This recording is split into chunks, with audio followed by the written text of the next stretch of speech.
Alright, hello oceanography. This is the second half of the chapter 12 lecture on marine life. Last class we talked about, well, these first three questions in blue. What does it mean to be living? What are the major ways that life is classified? And what are the major marine phyla? And an example of each one of those. And so I'm going to do a little review just for your benefit that you can kind of go over. With pictures but no words, and you've got to guess the phyla. I'll tell you after a couple of seconds. And then I'm going to move on to what I should have lectured on today, but we got a little carried away with the phyla, and that's okay because it was enjoyable. So this is your homework video. So we'll start out with the major marine phyla, and I'm going to challenge you to stop the video and list just as many phyla names as you can, and just spell them the best that you can. Alright, and I'm going to go on and show you pictures, and then I'm going to wait a couple of seconds, and then I will tell you the phyla name. And so as I get to the slide, you can pause it and kind of think about it, right? And then play it and see if you're right. So, here we go. Porifera. These are the sponges. Cnidaria, notable from the tentacles that sting with those stinging cells, nematocysts, as well as the radial symmetry. These are coral polyps over on the right. These are the flatworms, or platyhelminthes. These are parasitic, and these are the roundworms, nematoda.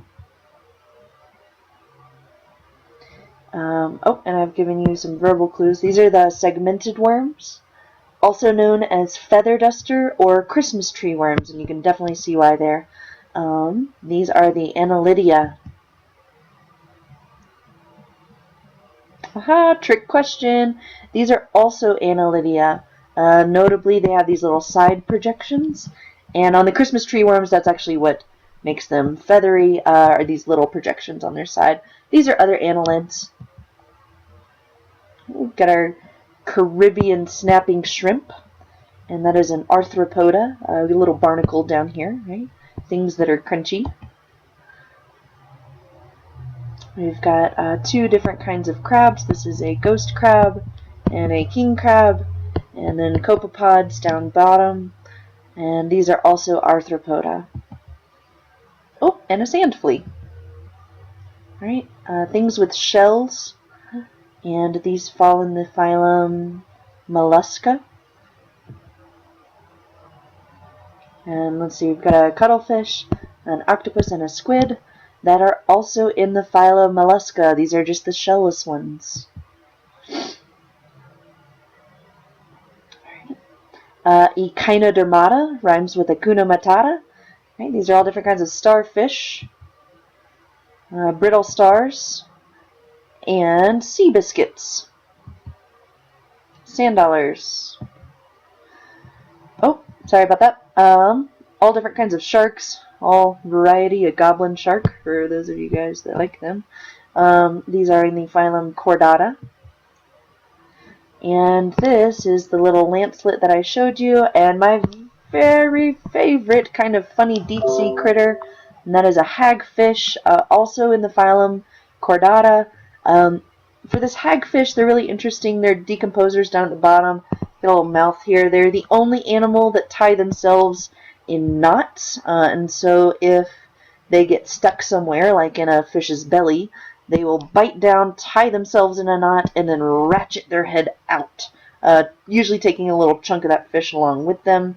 If that doesn't work as a defense mechanism, they are also known as slime eels, and you can see why. They secrete a very bitter slime to keep other animals from biting them. So these are some of my favorite chordates, and they're called hagfish.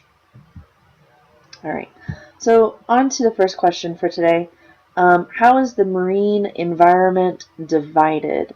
And so I'm actually going to move this screen up just a little bit. There we go. The marine environment is divided in two ways. The first way that it is divided is in its distance from the shore. And so you can imagine this as being the land side. This is like Florida, right? And so then this over here is the ocean side. And so if that's Florida, then this is the Atlantic Ocean, right? And so distance away from the shore is going to be our first division. Things that are near shore are called the Neretic province. And so typically we kind of shorten that. Scientists are lazy. We like to abbreviate, and so this is the Neretic. And then there is the oceanic environment. And those are the kind of deeper waters, further offshore places, right? And so Neretic is the continental shelf. This is anywhere you find reefs or grass beds. On our Atlantic coast, the Neretic province extends about 100 miles offshore. And on the west coast, it's much, much shorter. It's maybe like 20 to 50 miles offshore, if that in some places. And then the oceanic province, there's really not a whole lot here in terms of bottom features. It's just really deep ocean at that point. So the oceanic province tends to be deeper. The second way that the marine environment is divided is by depth, and this is really important. So the distance from land is important for nutrients and bottom composition, and just overall depth of the water is pretty shallow there. And the Neretic province is where we find most of our life. But part of that has to do with how shallow it is. So that leads us to our second division of the marine environment, which is by depth. And so as you can see out here in the oceanic, there are 1, 2, 3, 4 different layers according to depth. And so I want you to know the name of these things as well as the general depth at which they go. And so the top is called the epipelagic, and pelagic just means kind of open ocean water. And so this prefix epi means top, like your epidermis is your skin. It's the outer layer of your skin. This is the outer layer of the ocean. All right, and that goes down generally to about 200 meters down. This is also where most of the light in the ocean is. Typically, as you go deeper and deeper, there's some light in the mesopelagic, but not a whole lot. And so this is why the Neretic province is so productive, and that's why there's so much life there, is because, well, there's plenty of sunlight, which means that I can have little plant communities here.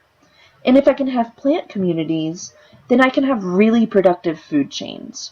Out here in the oceanic parts where it's really dark, sunlight doesn't get down there, and so there's not really plants. And so what we find out here in terms of animals are basically these really large animals that undergo huge migrations, like sharks and whales.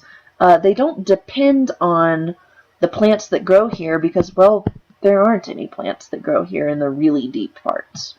So the epipelagic is the top layer of water. It's where most of the light is. We find a lot of phytoplankton there. Phyto is plant plankton, again because of the light. Below the epipelagic, from 200 meters to about 1,000 meters down, and if you're not familiar with meters, we've got feet over here on the right. From 200 to 1,000 meters is the mesopelagic. This prefix meso just means middle. Beyond that, there is no light. The bathypelagic is just below the mesopelagic, and this is also known as the twilight zone. Because, well, there is a little bit of light technically in the daytime, but it's really not that much, and you certainly can't see well down there. And so the bathypelagic, and then last but not least, the abyssopelagic. And you hear this word abyss, which kind of signifies, right, the deepest, into the abyss. It's into the nothingness. And modern science has actually shown us that there is stuff down here. It's not just abyss, but when they were naming these zones, we thought surely nothing lives down here, and we're finding that to be very untrue as we get technologies that are able to go this deep, down to 4,000 meters and above.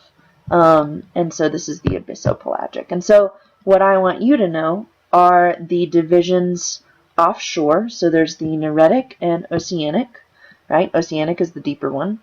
And then I want you to know the divisions in terms of depth. The epipelagic is the top layer. It goes down to 200 meters, and that's where all of the light is. Pretty much all of the Neretic province falls within the epipelagic.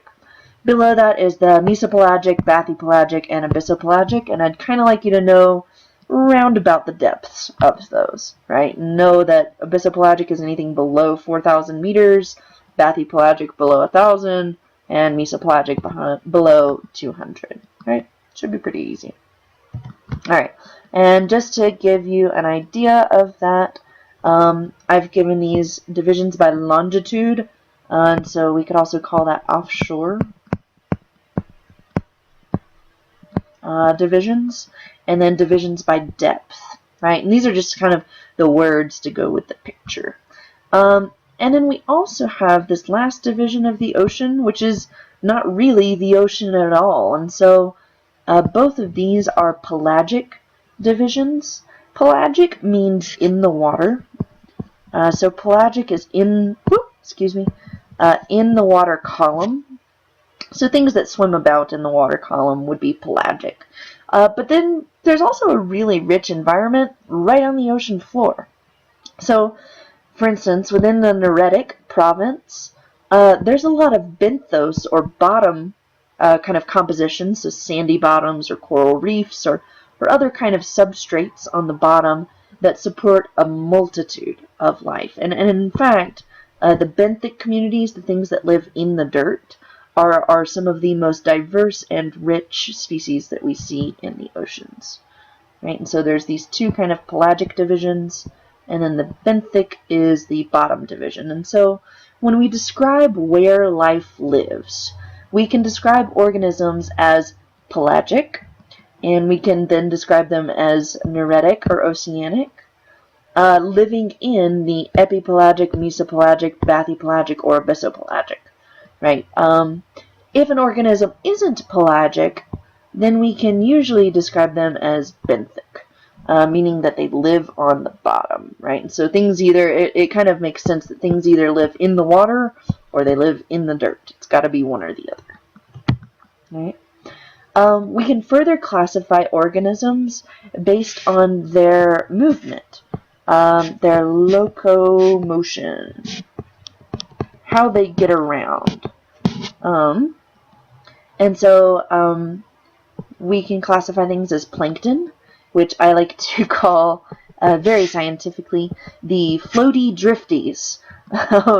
These are things that are unable to swim against current, and so these things can't swim. Things like jellyfish, right, they kind of can swim, they pulse, but if there's a really strong current, they stand no chance and they're at the whim of that. And so plankton are things that can't swim. There are several kinds of plankton. Specifically, I'd like you to know these top two. There is phytoplankton, and these are plants. And so they're little single-celled algae that kind of float in the water. This prefix phyto means light, and you can associate that with the word phyto and photosynthesis. So phytoplankton are essentially plants.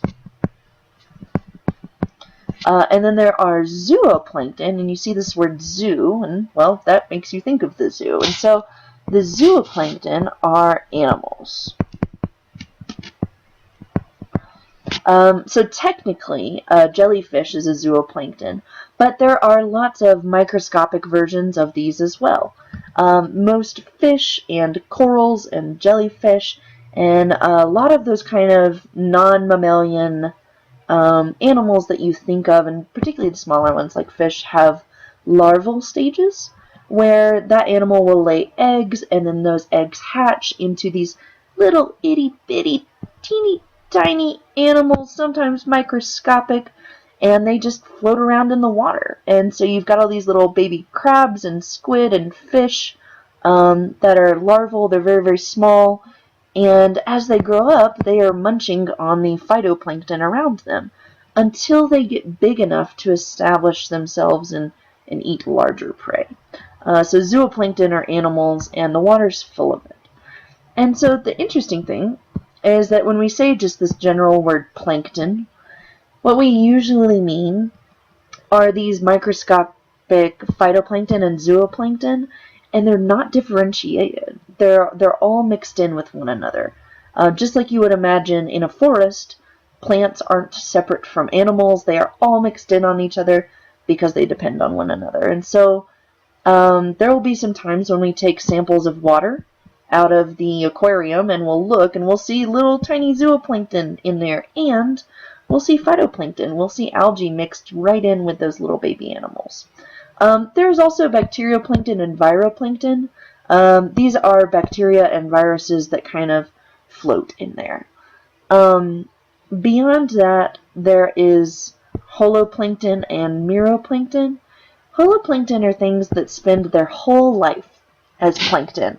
So I'm going to give you the example of a copepod.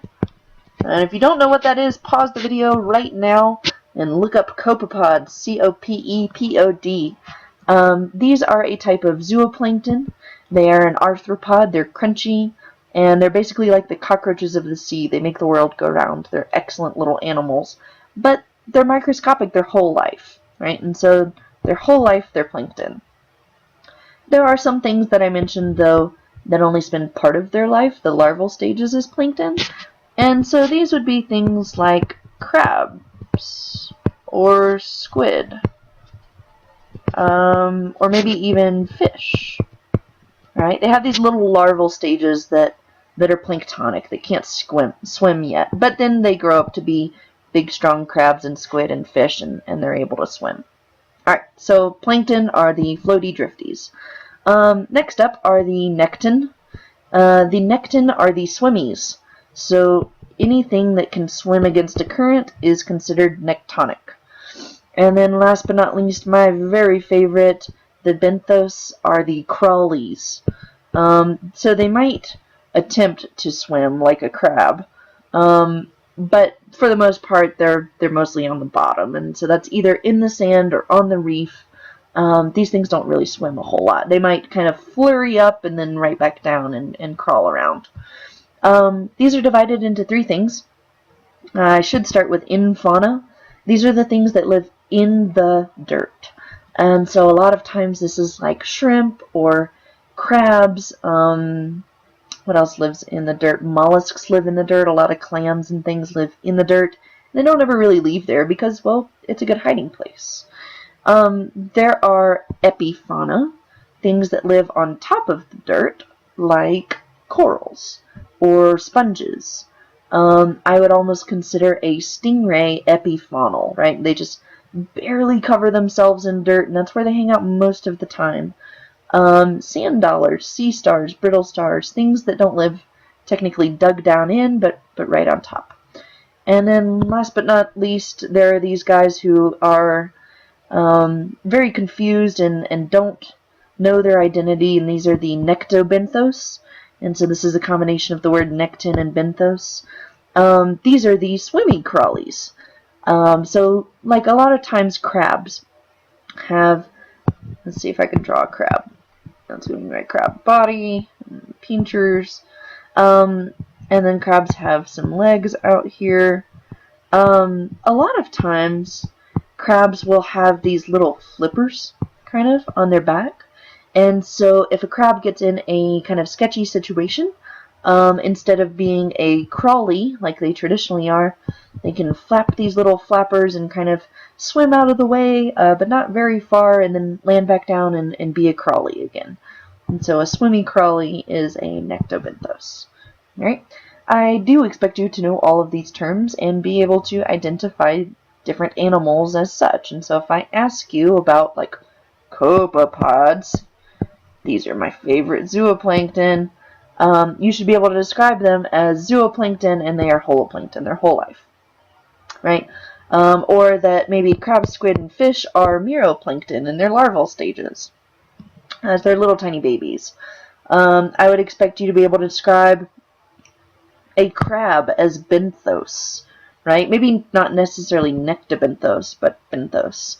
And then if I say, oysters typically live in the dirt, I would expect you to say, okay, well, they are benthic in fauna, and so on and so forth. And so really the best way to do this is to rewind the video and make some flashcards, right? Just vocab. Of all of the species on Earth, about 14% of the total species are marine species. And so the marine environment is really interesting. It covers over 75% of the world, but it only really holds about 14% of the species. Of that 14%, 98% of those animals are benthic. They live in or on the dirt, right on the ocean floor. And that kind of goes back to this whole idea of the Neretic province being the most productive. So if most of the animals live on the ocean floor, well, they're going to need something to eat. And that's going to be the plants that grow on the ocean floor. And that is really only possible in the Neretic province because, well, that's where the light is. The Oceanic province doesn't have a whole lot of ocean floor with light. So, Neretic province it is. So 98% of those animals are benthic. They live on the bottom. Only 2% of all marine animals are pelagic, which means only 2% of the animals swim. And that's really interesting because probably before this class, most of the animals that you can think of swim. And so I want to take this second to realize, oh my goodness gracious, if most of the animals swim, then most of the animals in the marine environment are not animals that you know, right? And so there's a lot to learn here, and that's really exciting. I want to take a second and talk about lots of these little planktonic animals, and a thing that is called the deep scattering layer. In World War II, there were submarines out in the ocean, and lots of them, and they were monitoring all of the other countries, the U-boats of those countries, and they would send out radar. And what these submarines found, and they were usually above 500 meters, right? And so what these submarines found as they were out and kind of sending out these radar is that there was this false bottom. They were in parts of the ocean that they knew were very, very deep, but their sound waves sensed this kind of really dense layer of stuff. And then not only that, but at night, that layer moved up. And in the daytime, that layer moved back down. And so they thought, whoa, that is really weird. Like, okay, it's not the bottom, and it's not a current, and it happens every single night. And so what they found out was that this deep scattering layer is what they initially called it, because it scattered their radar. This deep scattering layer is actually all of these little tiny organisms and even some fish that live deep, deep down in the daytime to avoid being eaten or being chomped on, right? And they live deep down because there's not a whole lot of light there in the daytime. But then at night, all of these critters migrate up to the euphotic zone or the epipelagic zone where all those phytoplankton are, right?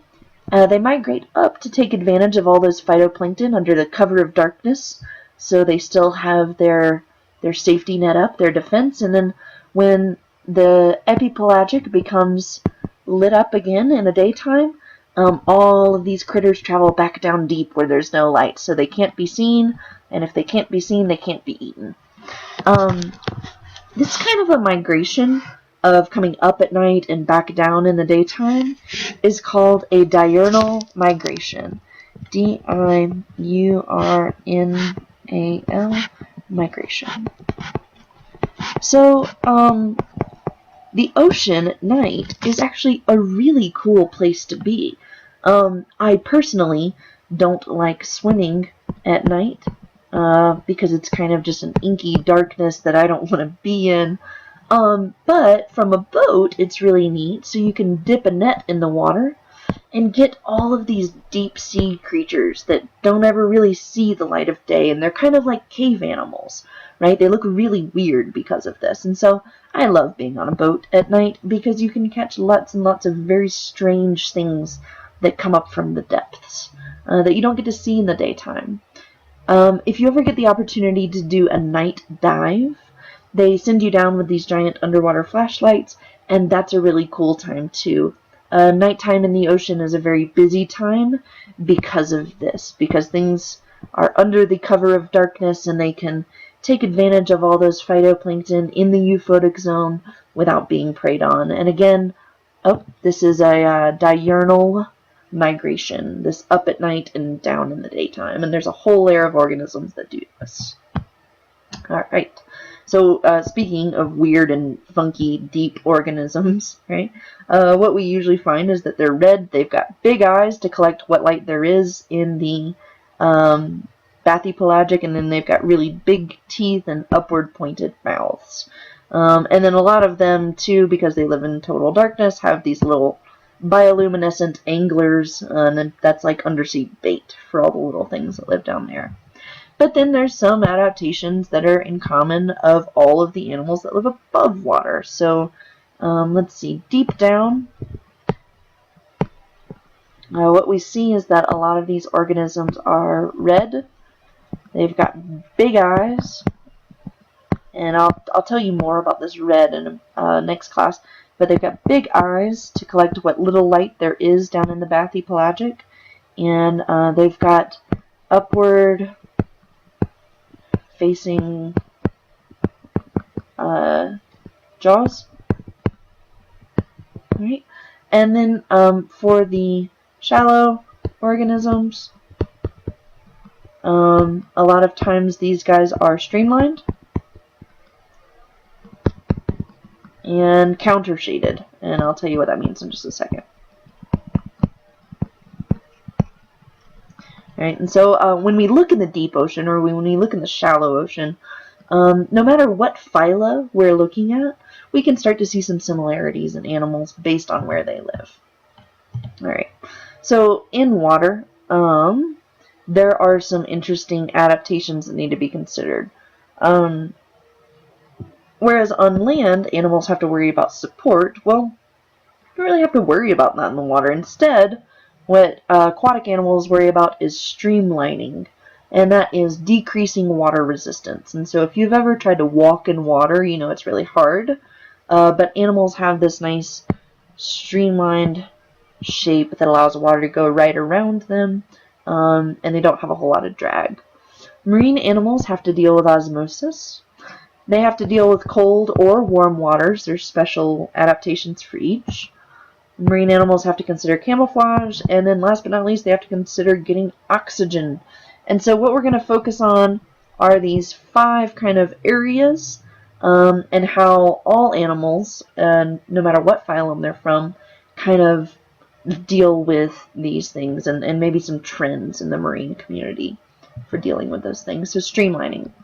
Streamlining is just a term that means reducing drag when swimming. And so if you've ever been diving into a pool, you know it's easiest to dive with your hands pointed and you go skinny side of your body in. If you do a belly flop, you've got a lot of drag and that water hits you all at once and you slow down rapidly. It hurts real bad. So streamlining allows things to go fast. In terms of animals, this reduces the energy that they use and it reduces their heat loss. For fish, they have this really interesting thing called a swim bladder. When we do our dissections, we will look at swim bladders.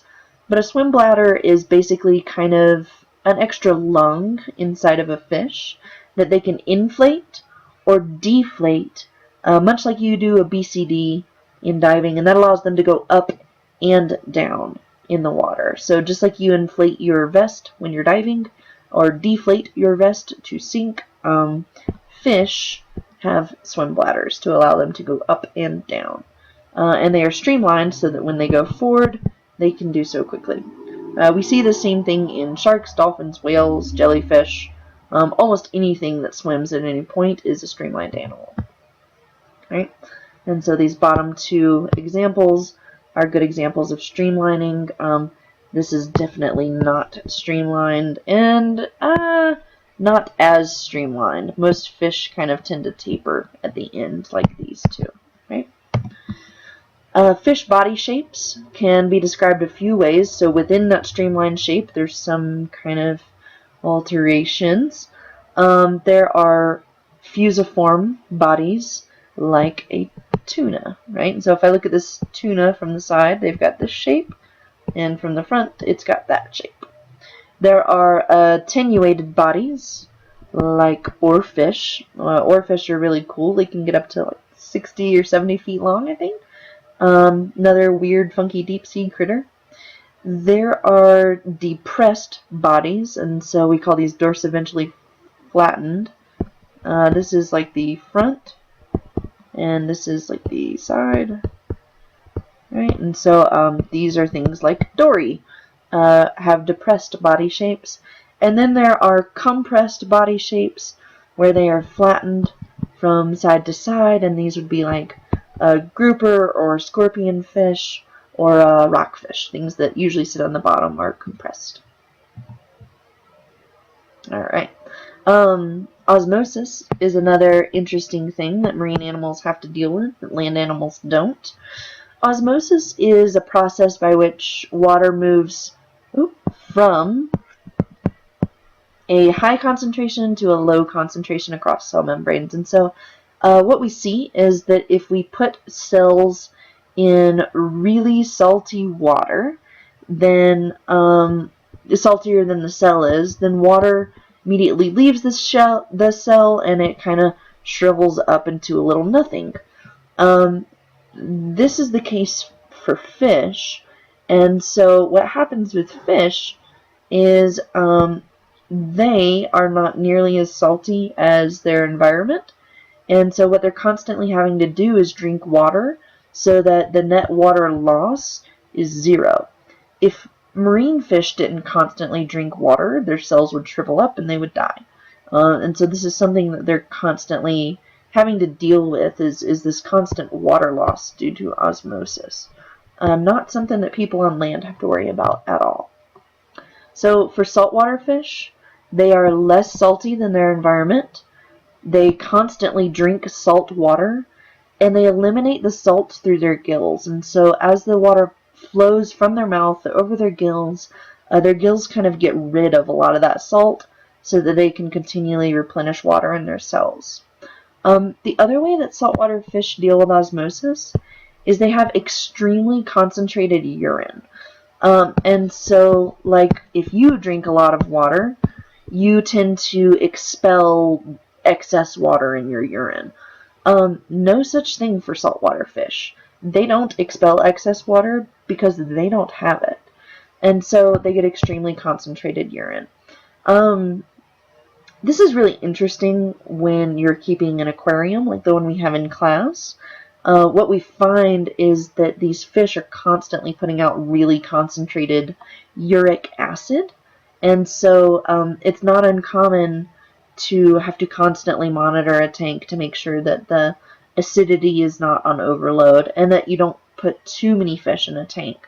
So you guys have asked me, why is the clownfish so lonely? Well, it's a new tank, and we're trying to establish, well, how many animals can we have in there?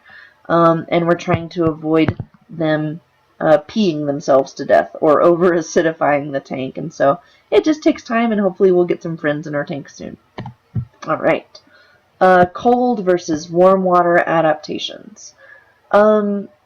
There are very few marine animals. So remember, most animals live on the bottom. There are very few marine animals that constantly change from cold to warm or warm to cold. Most animals kind of stay where they're put, and so they're either cold water animals or they're warm water animals. There are like sharks and whales and bigger things that undergo these big migrations, sea turtles, but they're pretty well equipped with blubber to be able to adapt. Other things are not. Most marine animals have a really small range of tolerance of temperatures that they're okay at. And because of that, they are specifically adapted to either cold water or they're adapted to warm water. And so what we find, and we'll talk about this in our lab a little bit, is that warm water is not very dense at all, and cold water is extremely dense and viscous. And so we think of warm water as being kind of not very heavy per volume, and cold water is extremely heavy per volume. It's very stinky. And so in warm water, what we see are that there are very small body sizes for plankton. There's a lot of plumage or like feathery things to help them keep afloat. And things in warm water generally have shorter lifespans. There's also a lot more biodiversity because it's a lot easier to be warm water adapted than it is cold water adapted. Alright, and then last but not least, cold water doesn't have as much biodiversity because it's really cold. The cold water places are super seasonal too. So if you think about like Alaskan ocean water, for 3 months of the year they are all daylight. And for 9 months of the year they are all darkness. And so there's just not as many things that can deal with the cold and the extreme seasons. Warm water is a happier place for biodiversity. But nonetheless, cold water adaptations include large body sizes for plankton, and that has to do with internal warmth. They're a little more plain Jane. There's not a whole lot of fluff and plumage. They float pretty easily in that cold water. They generally have longer lifespans because they have to. They have to be able to survive longer than a year because of those seasons. There's less biodiversity, and this is really interesting. In the extremely cold places, water freezes at 0 degrees Celsius. A lot of those waters get much colder than that, and so in the animals that live in like the extreme Arctic ice all year round, they actually have an antifreeze component in their blood, which is definitely not present in the warm water animals. They don't need it.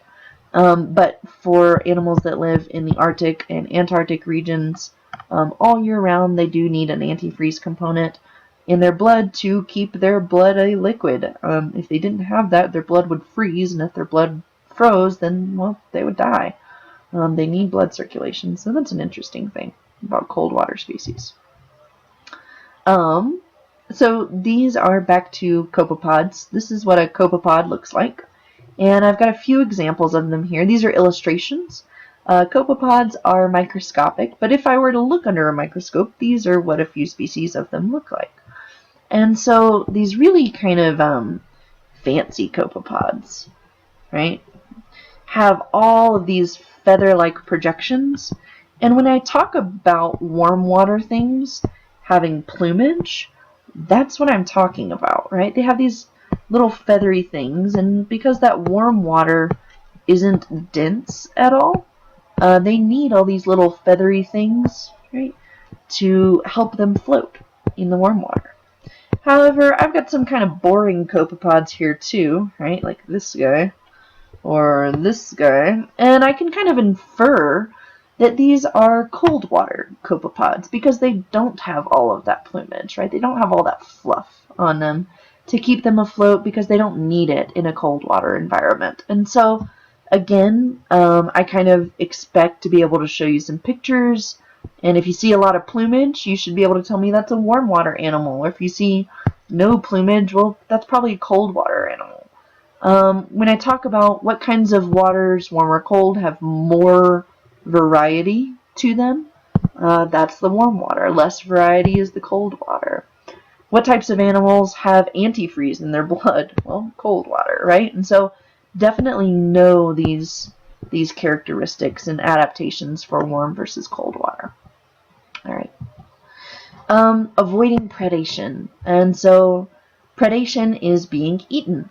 Animals have lots of ways to do this. And one of the best ways for especially planktonic organisms is to be transparent, to be clear. And so when we talked about plankton, there were those two big kinds, phytoplankton and zooplankton. These three pictures are of zooplankton, and so these are actually not only zooplankton, but they're meroplankton.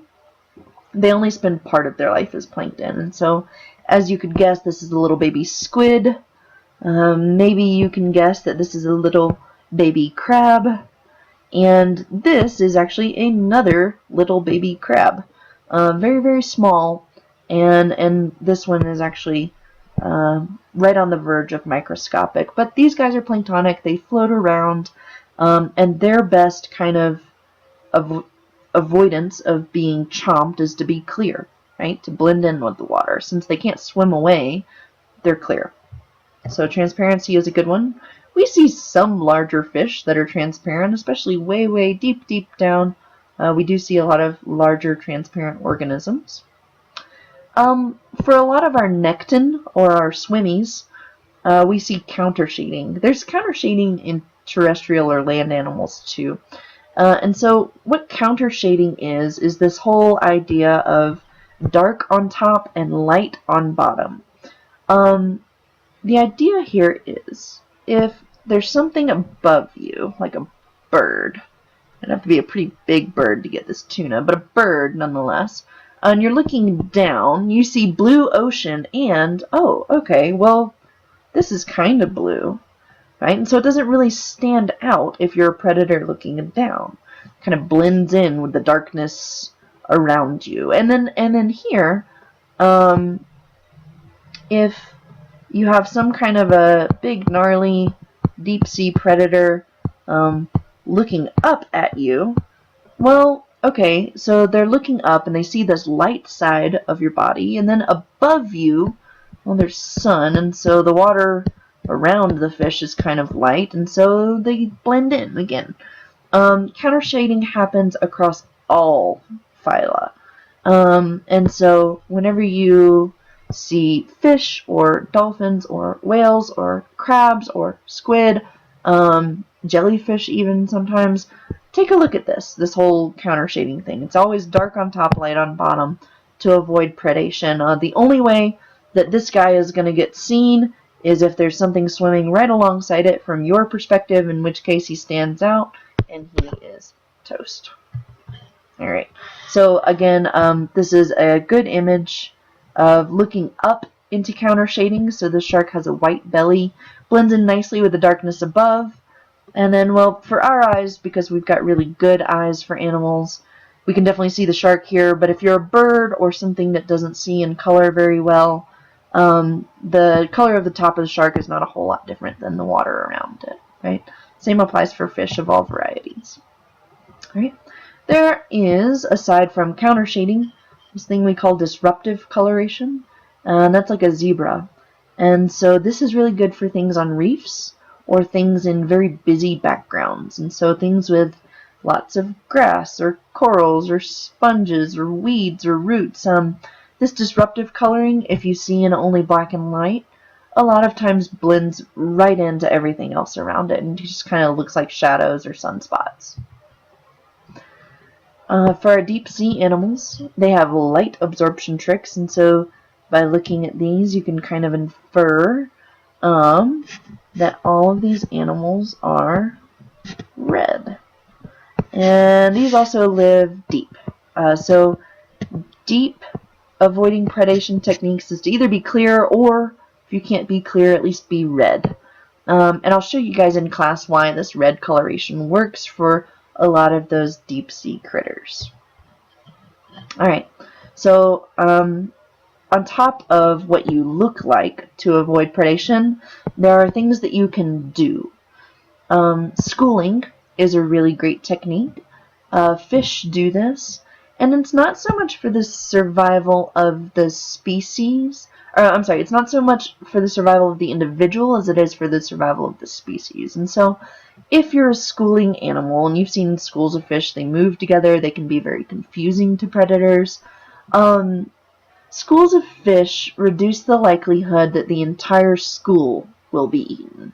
There might be a few lost along the way, But at the end of a feeding frenzy, because they're schooling and they're kind of using their group reflections to confuse predators, there's usually going to be some left, right? And that ensures the survival of this species.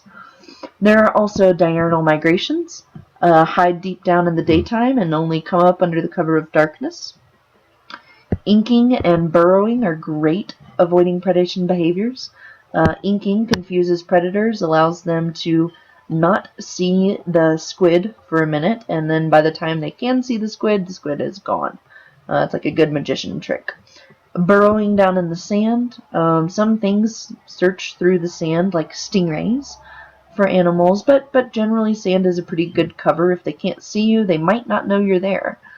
And then marine mammals and squid and other kinds of marine animals have been shown to have highly adapted forms of communication, whether that is in the case of marine mammals through vocalizations and body postures, or in the case of squid through different kind of lighting and color series that they might flash through to communicate things.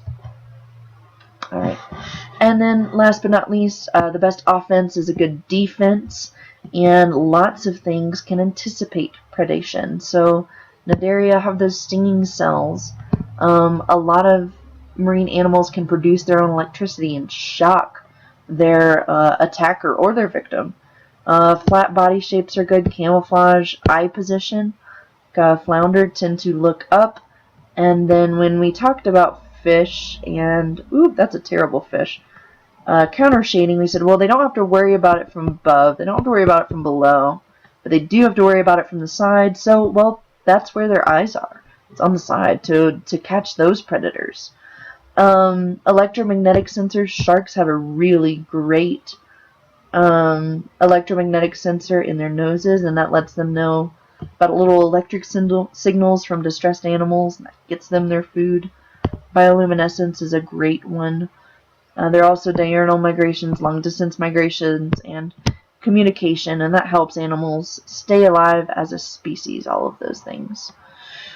The last, but honestly kind of most important adaptation of being a marine animal is getting oxygen.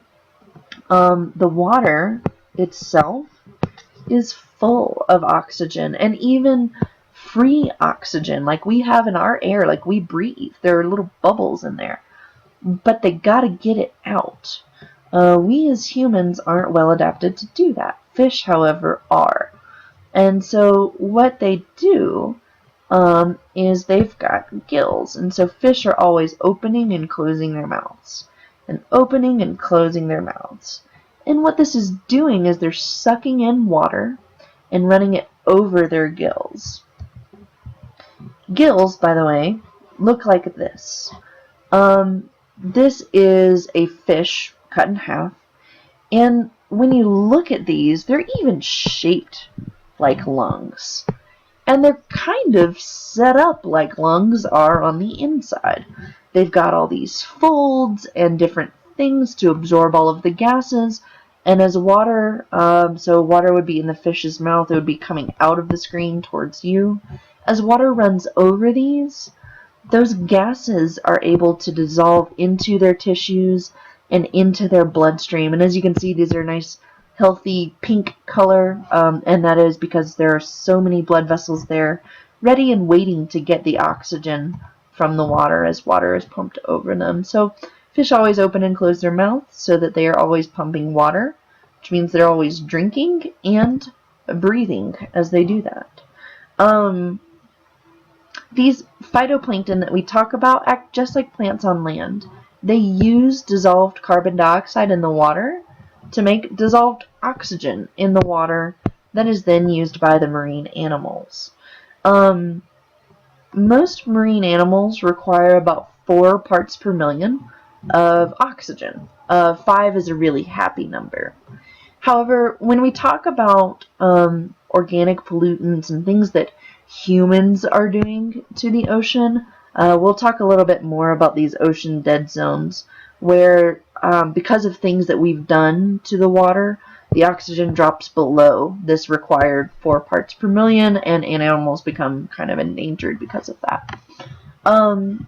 The last thing that I want to talk about is human gills, and this is kind of a funny subject. And so, humans have lungs, right? And fish have gills, which are pretty much the same thing, kind of, sort of. They're shaped the same, they do the same thing. And, well, the interesting thing, if you ever take a zoology class, is, well, all things have gills, and they have these things called gill slits. And so, developing fetus, whether you are a pig, or a fish, or a chicken, you start out with gill slits. All of these land animals, so let's see, I've got chicken, lizard, pigs, rabbits, and humans. All of these lose their gill slits, and then our fish actually keep those gill slits, and salamanders. So all things start with gills. Fish just keep them. Right? And that brings us to the end of our lecture. So again, your homework is to talk to Mary Byers. Make sure that your account is in good standing. Your other homework was to watch this video. And you are going to have a homework quiz on D2L. And that will be due Sunday by midnight. So Sunday by midnight on D2L, you've got a little 10-question homework quiz. I will see you in class for lab and for lecture next week.